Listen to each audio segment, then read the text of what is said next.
Hey guys, today I'm going to give you my opinion on whether a custom 1911 like from Nighthawk or Wilson Combat, any of the other custom makers, are they worth all that money? $3,000, that's a lot of money. Are they worth it? Well, I'm going to take a look at two, granted they're both upper tier guns, a Nighthawk custom, which I've reviewed elsewhere, so I'm not going to go into great detail on the guns, but here's the Nighthawk. It's a bobtail, Talon 2, commander size if you're not familiar with their line, ambi safeties,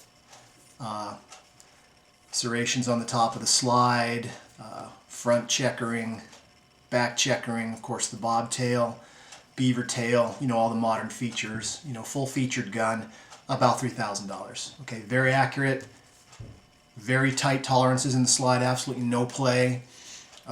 Hand fit, obviously, it's a custom gun. Beautiful piece, $3,000 plus. Is it worth it? What can you do? Well, let's look at another 1911, albeit another expensive one. Here's a Smith&Wesson. This is from the Performance Center. It's the one with the lightning cuts in the slide, so that's an extra feature that the Nighthawk doesn't even have.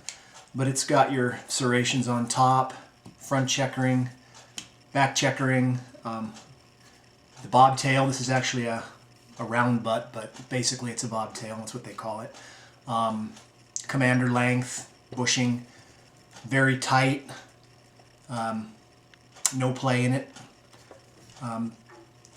Same features, the safety is ambidextrous, beaver tail, very nice, very accurate, very accurate piece.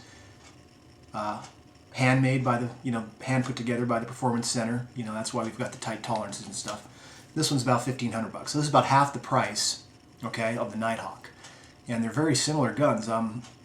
This one does have an aluminum frame, but you can get Nighthawks in different frame materials too.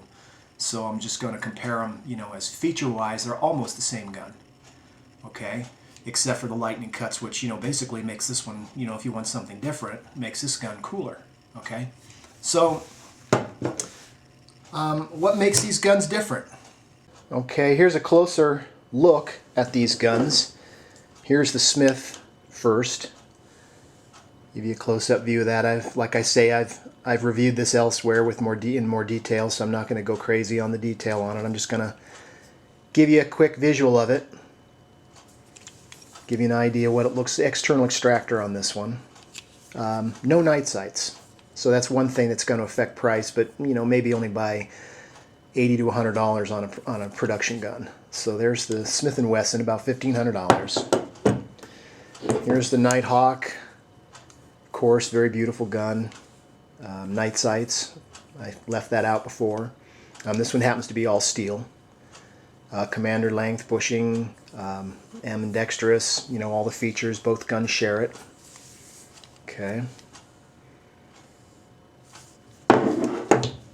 So you've taken a little closer look at them, and to my opinion, it's like, no, the custom guns aren't worth, that extra money. I mean, you could buy two of the Smiths, but why do they charge the $3,000? And, don't get me wrong, if you've bought one of these, I mean, I own this one, if your wallet will handle it, it's great to have a Nighthawk. I mean, who doesn't want a, handmade custom gun?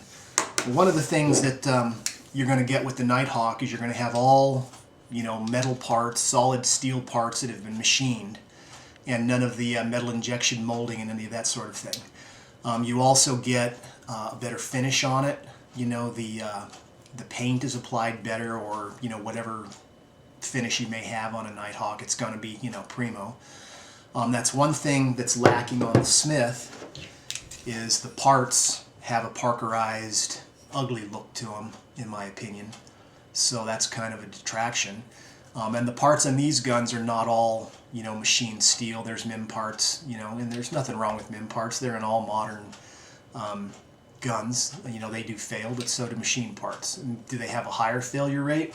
I think so, but I can't substantiate that with, scientific fact, because, they do work. So, and that's always been my bottom line. If a handgun works, and hits the target, it's a good gun, you know, despite what anyone would say to you about it. So I think this one is better, but the caveat to that would be the Nighthawk would be better if you were shooting maybe, you know, 20,000 rounds, you know, a year in competition or training. You know, if you're work at a training facility or something and this is a gun that's shot every day, you might want to go with the Nighthawk because I think it's going to last longer. I think those parts are going to last longer. I think that, you know, everything's going to last longer on it.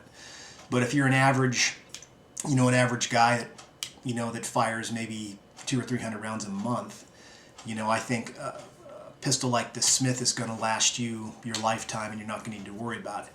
You know, that's just my opinion, of course. Now, if you've got the wallet, hey, there's nothing wrong with the Nighthawk. It's a beautiful gun and it works great. If you've got the money for this one, because $1,500 is not cheap either. You know, that's getting up in the 1911 hierarchy, kind of, you know, getting into the more expensive guns. Then I think, you know, something like this Performance Center is a better deal, you know, as far as what you're getting, you know, for your hard-earned money. Warranties too, you're getting a better warranty with the Nighthawk. You know, if it breaks, they'll fix it. You know, pretty much that's it. You know, not so much with the Smith. So the Nighthawk looks better. It's probably going to last longer if you're really going to be using it. But, you know, is it worth $3,000? I don't know. I don't think so. If you've got the money for it, like I say, it's cool. And, you know, I've got one, and I've actually got two. But I had the money then. I don't have that money now. So it makes a big difference. A caveat to this gun, if you've seen my review, this is my carry gun. I've been carrying it. These lightning cuts don't attract the lint and grit and stuff that I thought they were going to.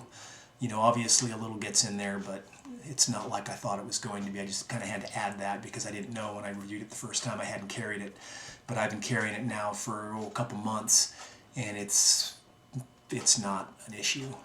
So, as far as just being in your holster. So anyway, that's my thought on a custom 1911 versus, you know, basically this is a semi-custom, I guess, you know, handmade.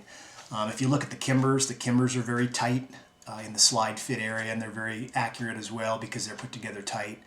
Once again, you've got the MIM parts, but most of those are running less than the $1,500 you might spend on this, you know, depending on the model, of course. And Kimbers are very accurate. And as far as accuracy goes, that's another reason maybe to go with Nighthawk, is if you're a target shooter, you're probably going to get, and you know, I don't know this for sure because I'm, you know, haven't put these in a rest or anything, you most likely, I would think, would get better accuracy with the Nighthawk than you would with the more production-oriented gun.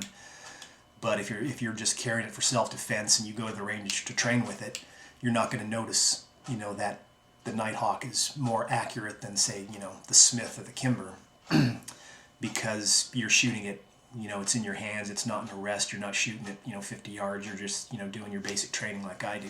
So anyway, that's my opinion. Both great guns, and if you can afford them, it's awesome, but I say, you know, go with something cheaper, buy some extra ammo, and burn it up with training. Thanks.